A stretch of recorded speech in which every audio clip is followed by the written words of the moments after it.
Fala pessoal, tudo bem com vocês? Espero que sim. Na aula de hoje nós vamos estudar as proteínas globulares. As proteínas globulares, elas são solúveis em água, diferentemente das proteínas que nós veremos, que são as proteínas fibrosas, que são insolúveis e têm uma função mais estrutural. Então, as proteínas globulares, que são solúveis em água, elas têm um formato mais arredondado, ok? E elas são a maioria. A gente pode dizer que as proteínas globulares englobam as enzimas e também proteínas regulatórias, tais como a hemoglobina e mioglobina. Tudo isso nós veremos na aula de hoje a partir de agora. Vou rodar a vinheta aqui.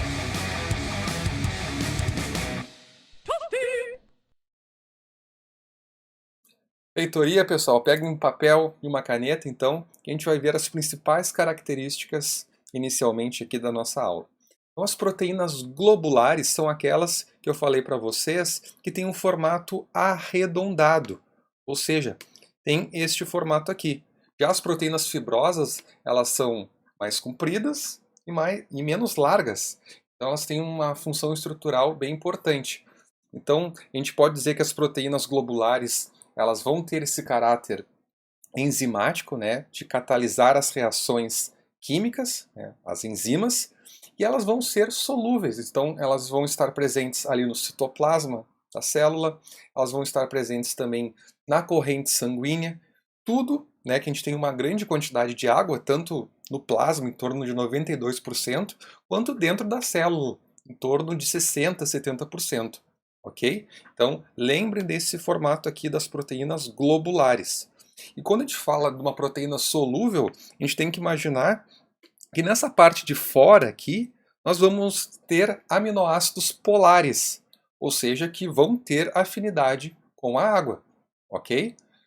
Vai ter aminoácidos hidrofóbicos numa proteína globular? Vai, só que não vai ser nessa parte superficial, elas vão ficar mais escondidas aqui no interior, tá? Diferentemente de uma proteína fibrosa, que vai ter uma maior quantidade, né, de aminoácidos hidrofóbicos que vão estar expostos, por isso a não solubilidade, tá bom?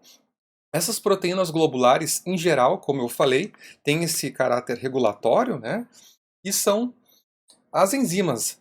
Essas enzimas, então, vão catalisar as reações químicas, né, diminuindo a energia de ativação e catalisando a formação de produtos de forma muito rápida.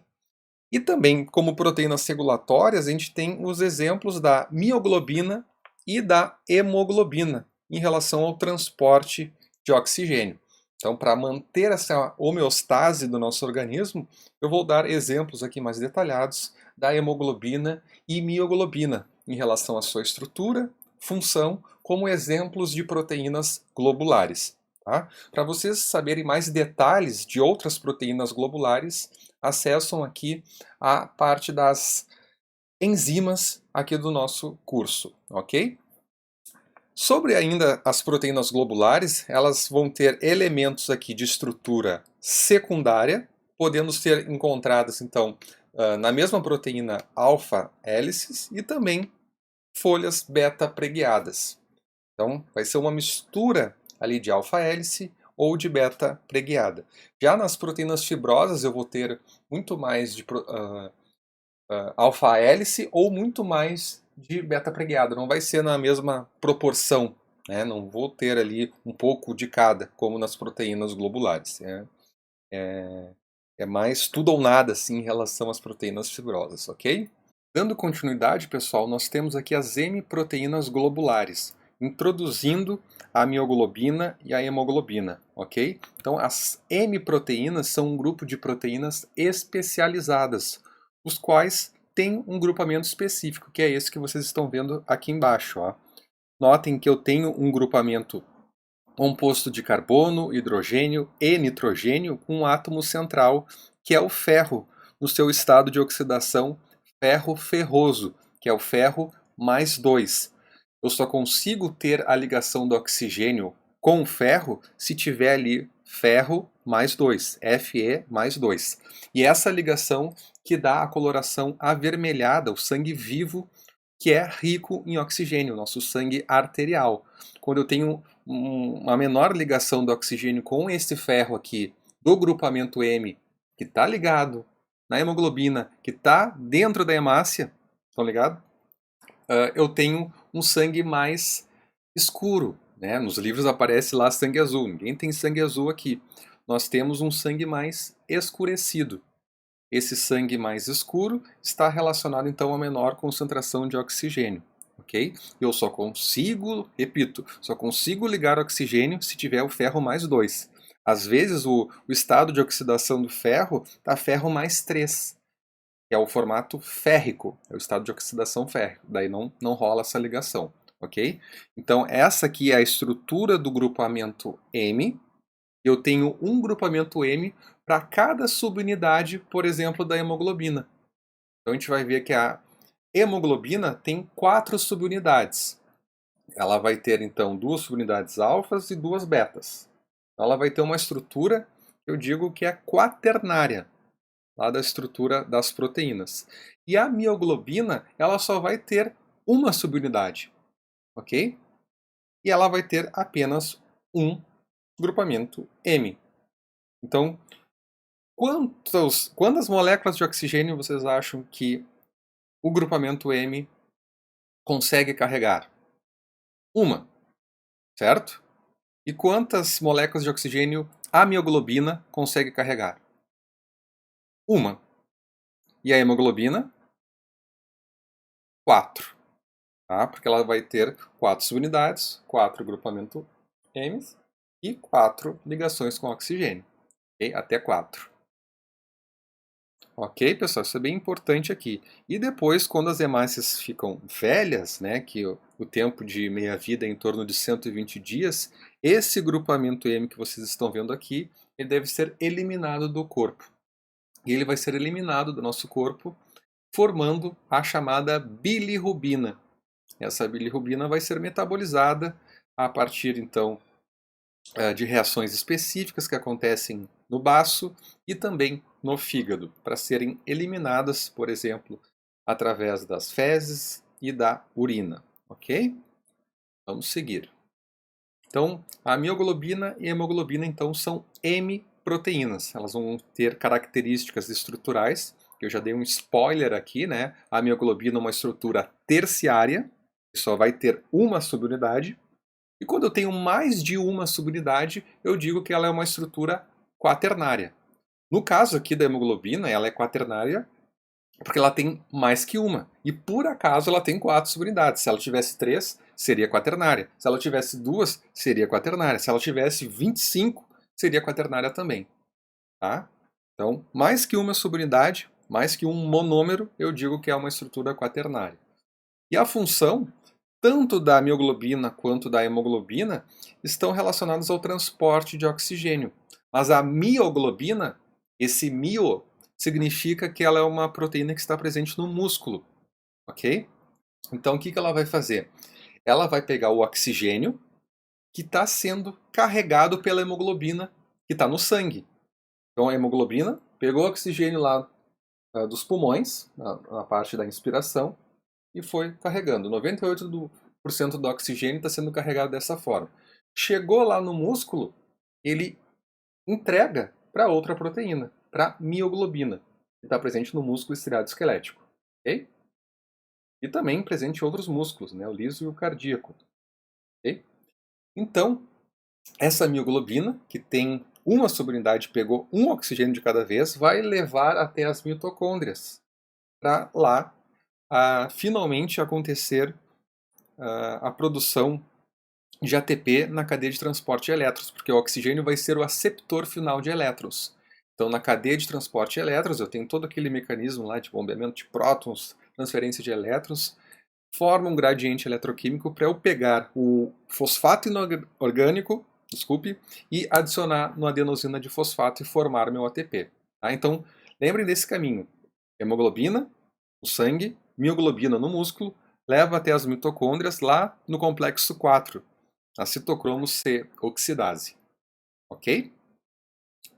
Então, elas vão ter funções diferentes em relação a sua localização. É o transporte de oxigênio, mas uma está no sangue e outra está no tecido muscular. Tá? E é importante, fazendo uma correlação clínica, como eu falei, a mioglobina é para estar dentro do músculo.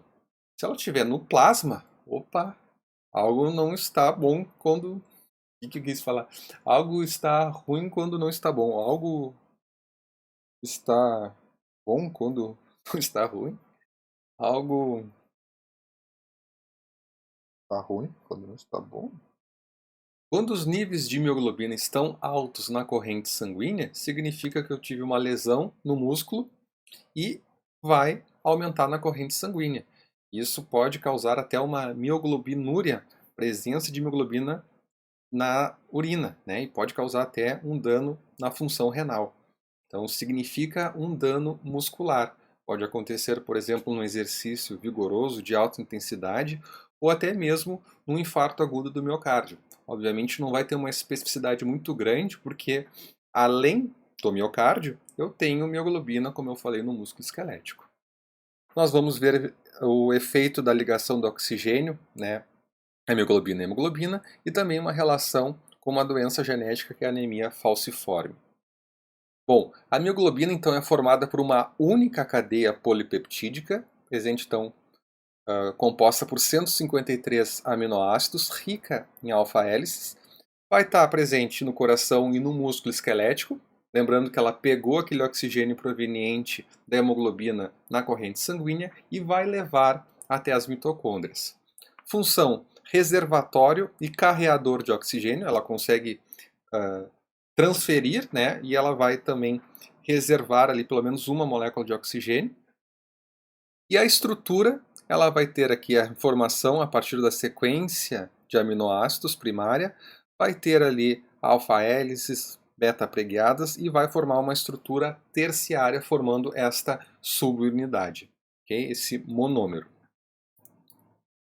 A hemoglobina já é formada então por 4 cadeias polipeptídicas. Então quando eu falei para vocês, quando eu tenho mais de uma subunidade, mais de um monômero, eu tenho a estrutura quaternária.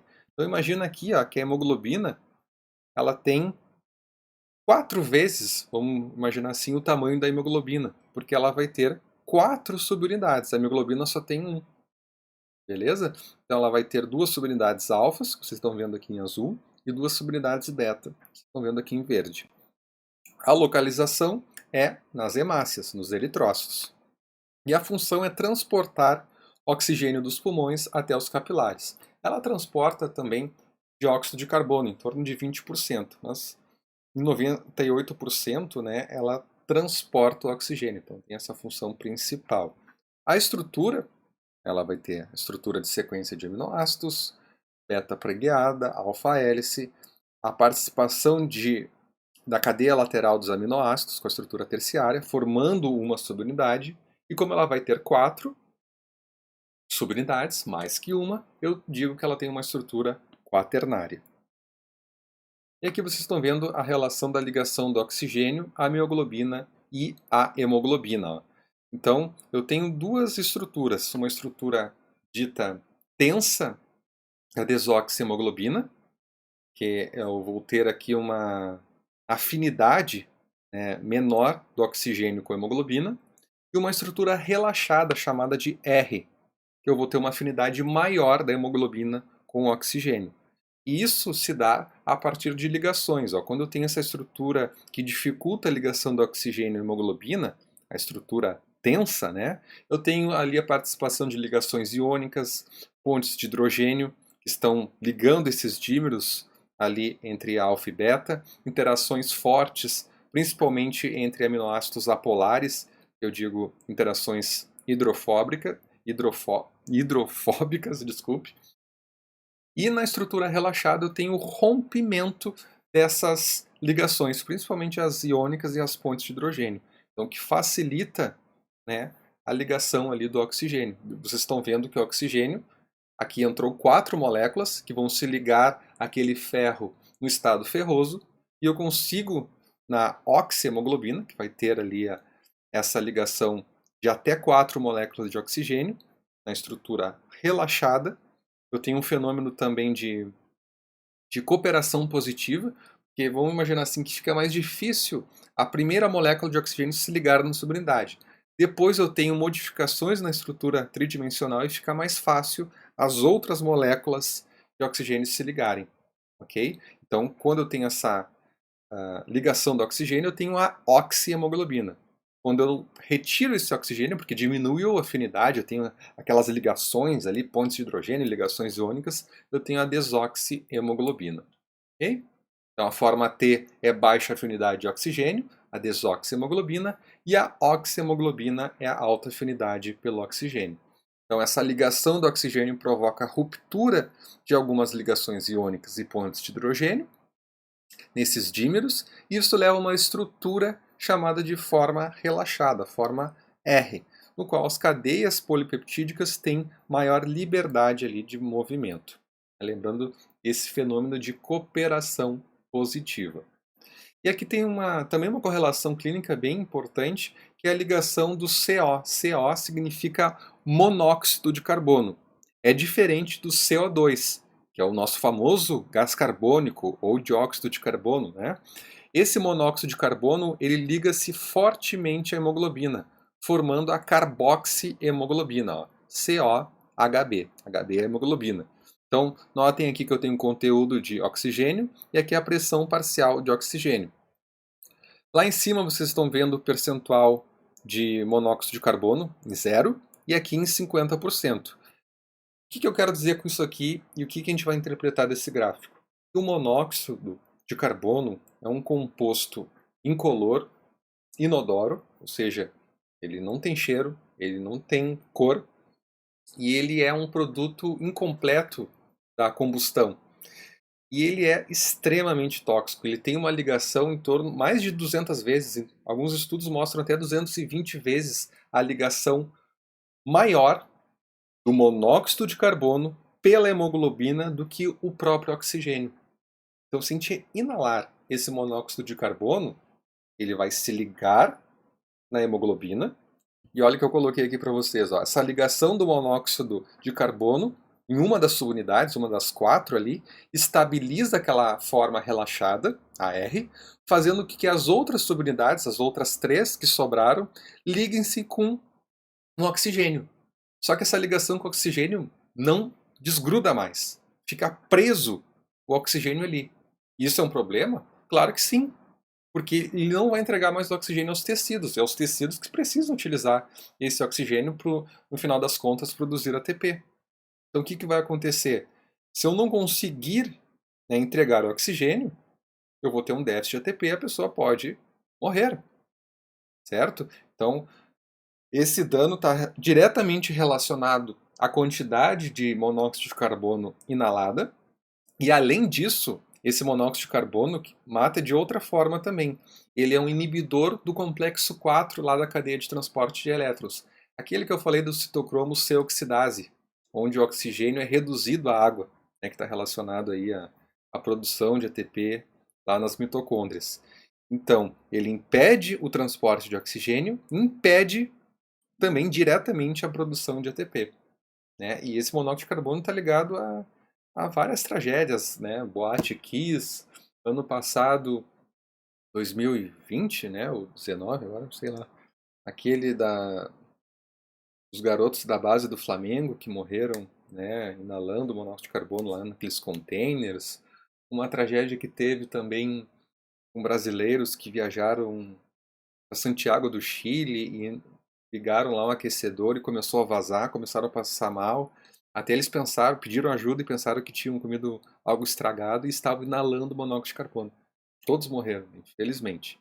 Então esse envenenamento por monóxido de carbono é tratado com terapia de 100% de oxigênio.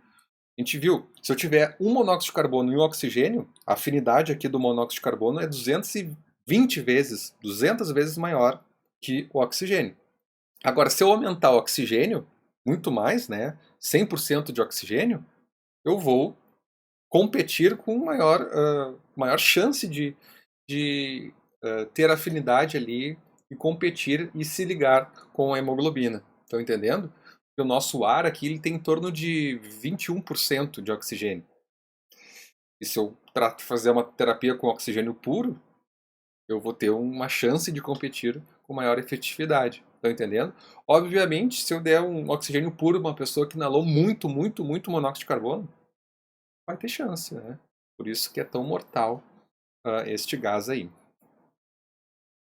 E a anemia, o conceito de anemia, significa que eu tenho uma diminuição dos níveis de hemoglobina. Tá? Então, a principal função do eritrócito é entregar oxigênio para os tecidos. Então, se eu tiver uma menor concentração de hemoglobina, isso não vai ficar eficiente. Então, quando a concentração de hemoglobina cai abaixo dos valores, o paciente é classificado como anêmico. Tá? Então, tem vários tipos de anemia. Anemia ferropriva, quando falta aquele ferro do M, anemia megaloblástica, relacionada à deficiência de B12, anemia falciforme. Então, tem várias e eu quero focar aqui na falciforme. Okay? Então, nós temos aqui nessa tabela os níveis de hemoglobina para homens e mulheres. Quando está abaixo desses valores, eu tenho a classificação de anemia e eu tenho que investigar qual tipo de anemia. Para crianças, eu tenho outros valores também. Recém-nascidos, de 3 a 12 meses, de 1 ano até a puberdade. E na anemia falciforme, que é um tipo genético de anemia, eu vou ter alteração de um aminoácido, do glutamato, por uma valina. Então eu vou trocar um aminoácido ácido, que tem uma carga negativa, por um aminoácido apolar, que é a valina. E isso vai acontecer lá na subunidade beta. Então, essa alteração aqui, vocês estão vendo aqui na hemoglobina A, na HbA, que é a forma de adultos, né? Pela formação da hemoglobina chamada HbS. Então, vocês estão vendo ali à esquerda o glutamato, que tem aquela carga negativa na carboxila, e por substituição por uma valina, que tem essa característica polar. Então, eu vou mudar a estrutura tridimensional, porque eu vou mudar ali essas ligações que estavam sendo formadas com o glutamato, né, ligações iônicas, eu tenho várias interações. E agora que eu mudei um aminoácido que tem outra propriedade química, mudou a sua forma.